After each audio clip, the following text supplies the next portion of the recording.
Hi there. Welcome back. We finished our vectors unit now with the intersection of three planes. And there's one short topic in calculus that I want to visit. Think of a function that you're familiar with that you don't know how to take the derivative of. And that'd be an exponential function, something like y equals 2 to the power of x. Also logarithmic functions, we don't know how to take the derivative of those either. So that's what we're going to learn about this unit. So come on, let's take a look. So our goal for this unit is going to be to figure out how do we take the derivative of exponential functions. So exponential functions are functions where the x value is in the exponent. So in general, f of x equals a to the power of x is a general exponential function. That might be y equals 2 to the power of x. How do we find the derivative of that? And how do we define the derivative of logarithms, which are the inverse of exponential functions? We're not going to quite get an answer to that question today. We're going to find we need to learn about a new number and a new special logarithm today. But let's start as if we were trying to answer that question. Considering the graph of f of x equals a to the power of x, and let's assume that a is greater than 1, what do we know must be true about the derivative function? So let's just think about that graph for a second. Y equals 2 to the power of x. Here it is. Okay? And notice that y equals 3 to the power of x. There it is in black. Looks very similar as well. So imagine drawing tangent lines to this graph. What would have to be true about the slopes of the tangents? Because remember, the derivative tells us about slopes of tangents. Well, notice that this graph is always increasing. So our derivative function must be a graph that's always positive, since the graph here is always increasing. Also, not only is the graph always increasing, the rate at which it increases goes up and up and up. It gets steeper. The tangent line slopes would get steeper and steeper and steeper. So what that means is that our derivative, whatever it is, must always be positive.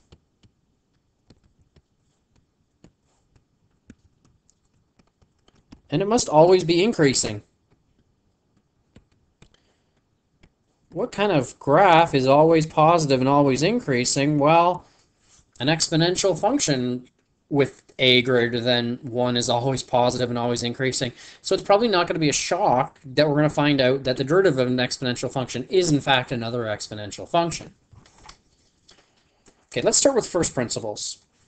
So suppose we have that f of x is equal to a to the power of x, and we want to know what is the derivative of that. Keep in mind here, a is a constant. It's 2 or 3 or 1.5. Technically, it could be less than 1 as well. It could be a half or something like that. Okay, f prime of x, using first principles, is the limit as h approaches 0 of a to the power of x plus h minus a to the power of x, all divided by h. Okay, where do we go from here? Well, one thing that we can actually do with the numerator of this expression is a to the power of x is actually a common factor. So we can factor it out. And not only can we factor it out, since there's no h in it, we can actually put it in front of our limit. Okay, a to the power of x plus h divided by a to the power of x is going to give us a to the power of h minus 1 all over h. So now the goal is, how do we evaluate this right here? Well, unfortunately, this value depends on h, or sorry, depends on a. So depending what your exponent's base is, you're going to get a different value for this expression right here as h approaches 0. Okay, we're going to leave that for now. And let's think about this question here. Find a base. This was like a mathematician's goal, to create a convenient result. So you could think of mathematicians as trying to take the stuff I've circled here and trying to make that, finding the correct value of a that would make that limit equal to 1. And there is such a number. It's called Euler's number, and it's given the symbol E. That's sort of like a Greek letter E. And it is, in fact, a very well-known mathematical constant. So let's let E equal our a value. Therefore, the limit as h approaches 0 of e to the power of h minus 1 over h is equal to 1. So let's assume that we do have this special value that makes that limit right here, the one that we can't figure out, equal to 1. Okay, well, if this is true, then we can say that it must be that e to the power of h minus 1 over h, that approaches, I'm going to use an arrow here for that approaches 1 as h gets smaller and smaller. Or it must be that e to the power of h minus 1 must get closer and closer to h. Or that, sorry, that should be a, let me just fix that. The minus 1's down there. That means that e to the power of h gets closer and closer to h plus 1 in order for this limit to be 1. Or that e to the must get closer and closer to the h root of, and I'm going to write 1 plus h. So basically what we're doing is, look, if we have the answer to the limit question here, we said let this limit equal 1. Well, it must be that this stuff here must approach 1, or it must be that e to the power of h minus 1 must approach h, so this has got to be getting closer and closer to 1 if this and this are getting closer and closer. That e to the power of h must approach h plus 1, or that e is approaching the hth root of 1 plus h. Therefore,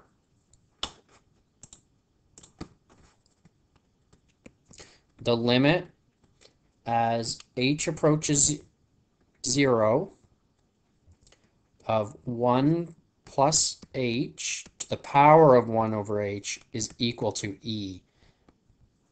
And that's our definition of that value. So if e is the number that's going to make this approach 1, it must be that e is the limit as h approaches 0 of 1 plus h to the power of 1 over h. I'm taking the h root there, by the way, and changing it to 1 over h. And that's called Euler's number. There are two ways to define it. The first way is the way that I just discussed with you. Instead of using h, though, they've used n. But technically, you could also rewrite it like this.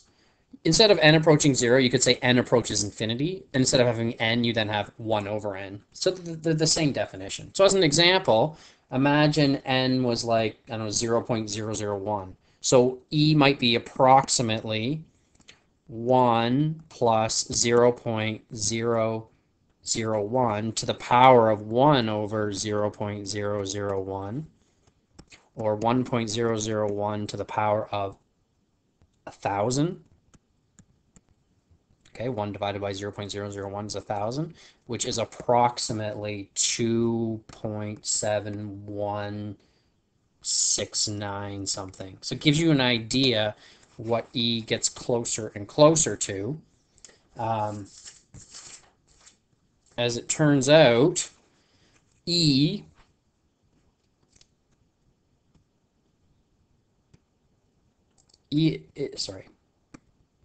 is in fact very, very close to 2.718281. Sorry, let me get that right. 2.71. Having some trouble today, my apologies. 2.7182812828 dot dot dot. Now don't let those 8s and 2s fool you. This is an irrational number. There is no pattern in the decimals. It's like pi. If you subbed in smaller and smaller values of n into this equation here, you get closer and closer to e. You can also use your calculator to get e. This calculator has a value of e that is right here. I need to go Shift E, hit equals, and there I see it right there. That one doesn't have a lot of decimal places. If I go to my computer calculator, I actually have to look for the LN button. We're going to talk about that today as well. There it is right there, pronounced ln. And I actually have to go second function, and I get e to the power of x. So e to the power of x is probably the button on your calculator. We almost always deal with e as an exponent. So you want e to the power of 1 if you want to know what e is. Now I have to go 1 e to get mine. So there it is right there. All a bunch of decimals. So you learned a new mathematical constant today. It's considered to be just as important as pi. How about its derivative?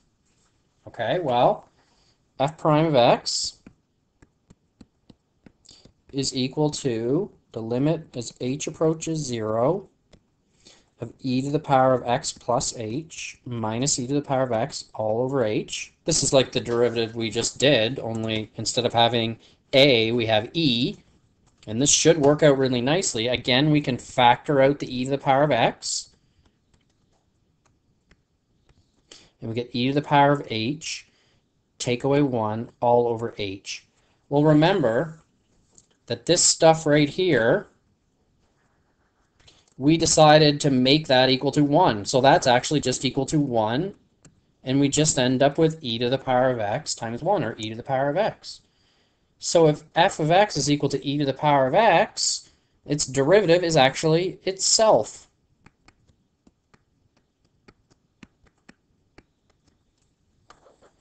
So we have this interesting exponential function we just created whose derivative is itself. I mean, that's another way you could look at Euler's number, this 2.718 number, that it's the special number because it's the base of an exponential function where the derivative of that function is the function itself. What a simple derivative rule. The derivative of e to the power of x is e to the power of x. Let's take a look at the graph of that as well. So if we go back to Desmos here, here is e to the power of x. There it is in red. Okay, you can see that it's going to be a little steeper than 2 to the power of x, but not as steep as 3 to the power of x. What about the slopes of the tangents to e to the power of x? There's two tangent lines right there. Okay, notice the green one is at x equals 0, y equals 1. This, if e to the power of x, if the derivative is itself, if the derivative of e to the power of x is e to the power of x, it means at any point on the curve, the slope at that point is equal to the y value at that point. So here's a point 0, 1. Okay, the slope of the tangent line is equal to 1 at that point. Here's another point over here. It's a little harder to see, but it is, I've tried to put it, I believe, at 2.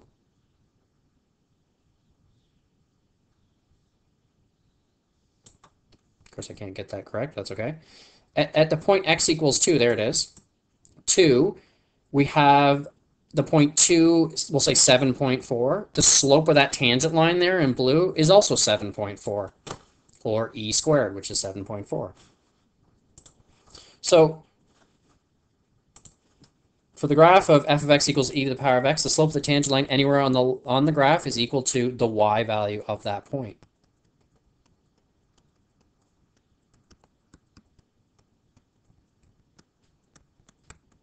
So finding a y value on the graph of e to the power of x is exactly the same as finding the slope of the tangent on e to the power of x, since the derivative is the same as the original equation. Let's try taking some derivatives.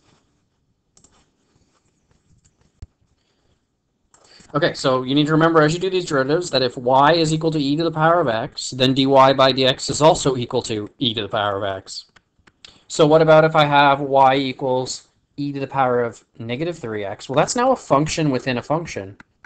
We have the outside function, e to the power of something, and the inside function, negative 3x. So we need to use the chain rule.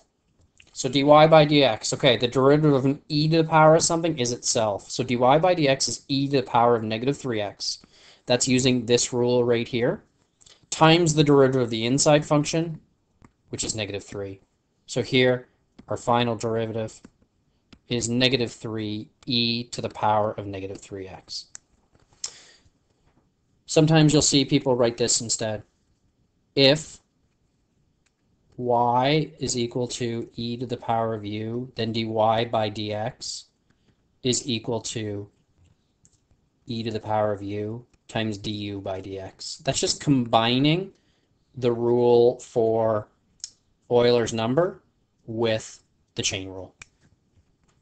Okay, for the next one, y equals 2 subtract e to the power of negative x. So dy by dx is equal to, okay, the derivative of 2 is 0. The derivative of negative e to the power of negative x is itself times the derivative of negative x, which is negative 1, which means those negatives cancel out, and we just get e to the power of negative x.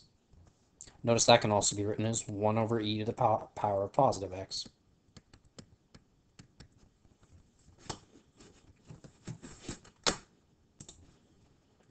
Okay, you could have a graph. Okay, it's actually very common to have Euler's number in certain graphs and certain models and functions.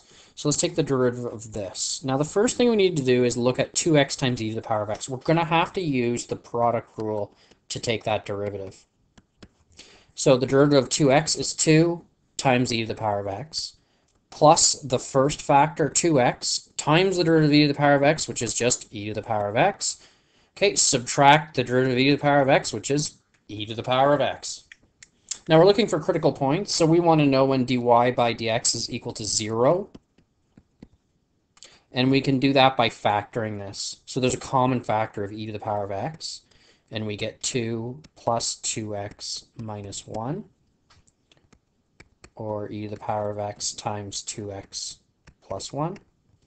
Okay, this is factored, so either e to the power of x equals 0, or 2x plus 1 equals 0. Well, 2x plus 1 equals 0 if x is equal to negative 1/2.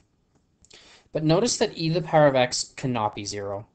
You can't take something with a base of 2, take it to some exponent, and somehow get 0. You'll always get a number bigger than 0. So our only critical point is x is equal to negative 1/2.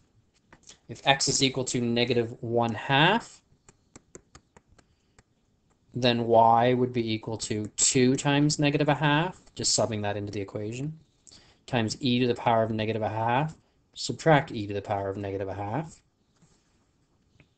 or y equals negative e to the negative 1/2, subtract e to the negative 1/2.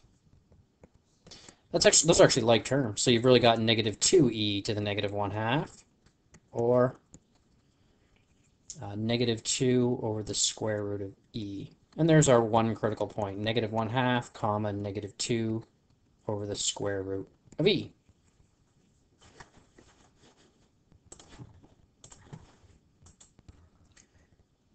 Okay, remember that the logarithm is the inverse of an exponential function. So if I have, say, y equals a to the power of x, I can actually rewrite that in logarithmic form by saying that the log base a of y is equal to x. So essentially you take your exponent, which is like your input to this function, and you make it your output.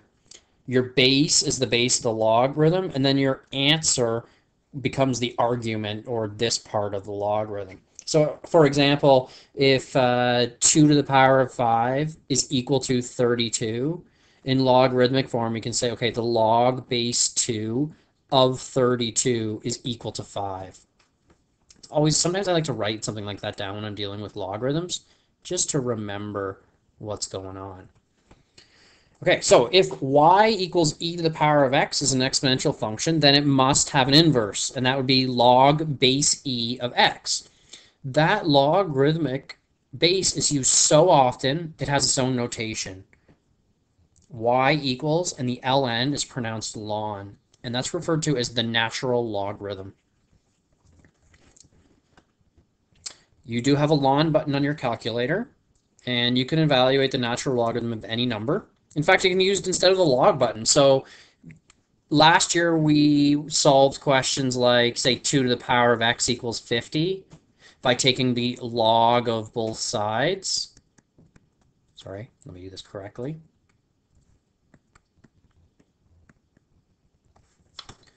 Okay, took the log. Now that's log base 10. And then we use the law of logarithms, tells you the exponent can come down. And we get an answer for x by dividing by log 2. X will then be equal to log 50 divided by log 2. So there's where you can use logarithms to solve exponential equations. If you wanted to, you could actually take the ln of both sides. Everything would be the same. The only thing is at the end, you would do ln 50 divided by ln 2, and you get an answer.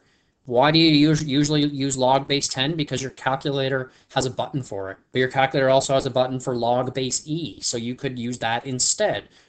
There's no reason to use the log button really anymore. Okay, ln 3, for example, is approximately 1.09 if you punch that in your calculator, and that's because e to the power of 1.09 is really close to 3. How about the ln of base e? Well, how do I answer that question? Well, e to the power of what is equal to e? Oh, it's 1. So ln base e is equal to 1, since e to the power of 1 is equal to e. How about ln of e squared? Well, one way to look at that is you could say e to the power of what equals e squared? Oh, 2. Okay? Or you could look at bringing the 2 down. 2 times ln e is 2 times 1, which is 2. How about the ln of 1 over e? Well, e to the power of what equals 1 over e? That answer is -1. So the ln of 1 over e is in fact equal to -1.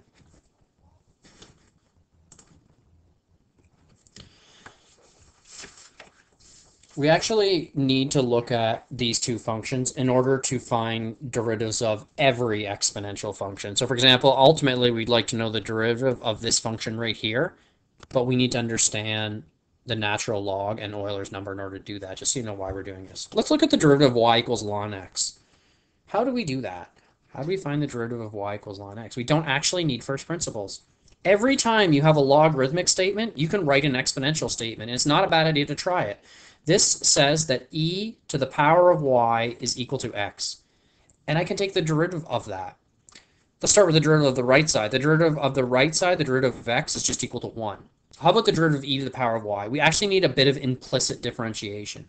The derivative of e to the power of y is itself times the derivative of y, and the derivative of y is just dy by dx. Dividing both sides by e to the power of y, we get dy by dx is equal to 1 over e to the power of y. But hang on a second, what's e to the power of y equal to? Right here, it's equal to x. So we get dy by dx is 1 over x, or the derivative of ln x is equal to a very nice convenient result, 1 over x. That's one of the most important derivative rules there are out there in calculus.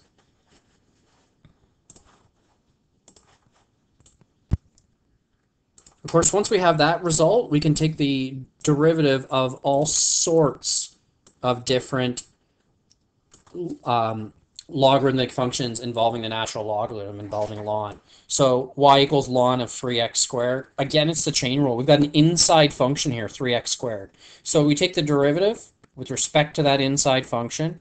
It's 1 over 3x squared instead of 1 over x, times that by the derivative of 3x squared, which is 6x. This actually simplifies a little bit too, to just give us 2 divided by x. Y equals ln e to the power of 3x is one way to handle this is just the same as the previous example. It's 1 over e to the power of 3x times the derivative of e to the power of 3x. Now the derivative of e to the power of 3x is e to the power of 3x times the derivative of 3x, which is 3. Now notice all that stuff divides out. We just get 3 for an answer, which is a bit strange. Well, there is another way we could have done this question. We could have instead realized that, look, the exponent of a logarithm can always come down. 3x times ln e. Well, ln e is just 1. So really, this equation, as much as it looks confusing, is actually just y equals 3x and has a derivative of 3. Okay, last example here. Y equals x cubed times ln x squared. We do need to use the product rule first, because the outside function is a product. The derivative of x cubed is 3x squared times the ln of x squared plus x cubed times the derivative of ln x squared. The derivative of ln x squared is 1 over x squared, and then multiply that by the derivative of x squared, which is 2x. I can clean that up a bit. And I'm going to get 2x squared, okay, as the stuff divides out. And that's fine for an answer. I could, if I wanted to, I could realize that this 2, ln x squared, is really 2 times ln x, which gives me 6x squared ln x plus 2x squared. I could also have done that at the beginning too. I could have taken this 2 here and I could have bumped it down in front and answered the question that way. It doesn't matter. We'll talk more about the laws of logarithm in a minute. Okay. Working with y equals ln x, we can solve an exponential equation with base e very easily. To do that, we will start for this one by taking the ln of both sides.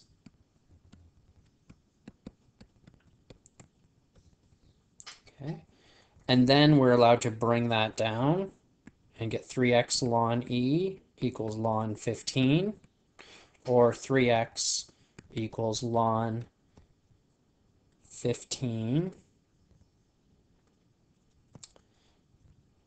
divided by ln e, or x is equal to ln 15 divided by 3 times ln e. And we'd use your calculator to get that answer. However, sorry, before we're done here, ln e is just equal to 1. So this is really ln 15 divided by 3, which I think is about 0.9. And the next example, we start by dividing both sides by 8, and you get e to the power of x equals 20 over 8, or e to the power of x is equal to 5/2. How do I solve that? It's not necessary to take the ln of both sides. You can just rewrite it in exponential form. Ln of 5/2 must equal x. All I'm doing there is taking an exponent, where an exponential statement where the base is e, and changing it to the inverse. So our answer is just ln of 2.5 or ln of 5/2, okay, which is about 0.92. Let's look at some more laws of logarithms. Okay. Remember that when you're adding logarithms, you can instead take the log of the product, or in this case the ln. So this is equal to the ln of 32, 8 times 4. In the next one, I can use the exponent rule to bring the power up and say this is the ln of 25, 5 squared, minus ln 6 plus 3 cubed, which is 27, ln 27. Or ln, subtracting, you can instead divide. And then adding logarithms is the same as taking the log of the product. 25 times 27, all divided by 6. Now that actually will reduce to the ln of 225 over 2. And maybe that's your final answer. I don't know, depends what you want to do. That's also ln 225 minus ln 2. So I don't know, depends what you're looking for, which answer you want to give. We should be able to solve functions with logarithms as well. If ln x minus 5 equals 0, that means that the ln of x is equal to 5. And when you have a nice logarithmic statement, it's nice just to switch to the exponential statement. E to the power of 5 is equal to x. There's your answer, whatever e to the power of 5 is. Okay, this next one might seem a little confusing, but it's not so bad. I can write the left side as ln x to the power of 4. Now I have the ln of this is equal to the ln of that. Well, if two lns are equal, the expressions themselves must be equal. You can even say like a little therefore. X to the power of 4 equals x squared plus 12. Now we can solve that by setting it to 0. It actually factors kind of nicely. It's x squared take away 4 times x squared plus 3. So in order for those to be 0, one of the factors has to be 0. X squared minus 4 equals 0, or x squared plus 3 equals 0, but actually that can't happen. X squared plus 3 can never be 0. But x squared minus 4 works if x is 2 or x is equal to negative 2. But hang on a second. X cannot be equal to negative 2. Why is that not allowed? Because notice you've got 4 times ln x here. You cannot take the ln of negative 2. It's not defined. Why? Well, if it were defined, it would be e to the power of what equals negative 2. Well, there's no exponent that works. You'll never get a negative answer if e is your base and a power. Okay, so x equals 2 is the only answer here. You have to be careful with that. Looking at the next one, notice you've got something that's already factored, 3 factors, x, ln x, and ln x plus 2. So either x equals 0, ln x equals 0, or ln x plus 2 equals 0. Let's look at all of those. Okay, x equals 0. Is that a problem? It actually is. X can't be 0 because you can't take the ln of 0. Why can't you take the ln of 0? Well, e to the power of what equals 0 has no answer. Therefore, the ln of 0 is not possible. Okay, ln x equals 0, that's fine. That just means that e to the power of 0 equals x, or x equals 1. So there's a solution right there. Could the ln of x equal -2? Absolutely. Ln's can be negative. Logs can be negative. You just can't take the log of negative numbers. This means that e to the power of -2 is equal to x, or x equals 1 over e squared. Another answer. Okay. So that idea of not being able to take the ln of 0 or the ln of a negative number is kind of important. If you want, you could think about the graph as well. Here I've shown you the graph of e to the power of x in red, and the graph of y equals ln x in purple, and it's the inverse, and it's a reflection in the diagonal line y equals x here. Okay, so since when you take e to the power of x, you always get positive numbers, it means you can only take the ln of positive numbers here. Okay, I hope that helps, and good luck with the assigned problems. Bye for now.